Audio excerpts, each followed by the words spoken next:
Press club کے ممبران کی صدر کہوٹہ پریس کلب راجہ ساجد حسین کی قیادت میں اسسٹنٹ کمشنر کہوٹہ یاسر رضوان سے ملاقات، علاقائی مسائل سے آگاہ کیا۔ خصوصی طور پر ٹی ایچ یو کہوٹہ میں عملے کی کمی، شہر میں چند تاجر کی جانب سے مصنوعی مہنگائی کے بحران، محکمہ مال کی جانب سے شہریوں کے ساتھ ہونے والی زیادتیوں سے آگاہ کیا گیا۔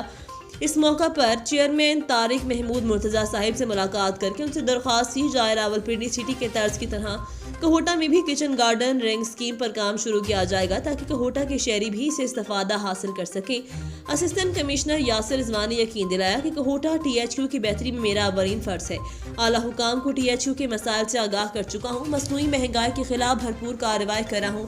زمینی معاملات میں کسی بھی شہری کو شکایت ہے تو وہ فوراً مجھ سے رابطہ قائم کرے، انصاف کے تقاضوں کو پورا کیا جائے گا۔ کچن گارڈنگ کے سلسلے میں چیئرمین طارق محمود مرتضیٰ سے ملاقات کر کے ان سے تعاون کی درخواست کروں گا تاکہ کہوٹہ کے شہری بھی اس سے مستفید ہو سکیں۔ کچن گارڈن کے سلسلے میں میڈیا کے ذریعے شہریوں میں شعور پیدا کریں گے۔ میڈیا کا مثبت رول شہر کی تعمیر و ترقی میں اہم کردار ادا کرتا ہے۔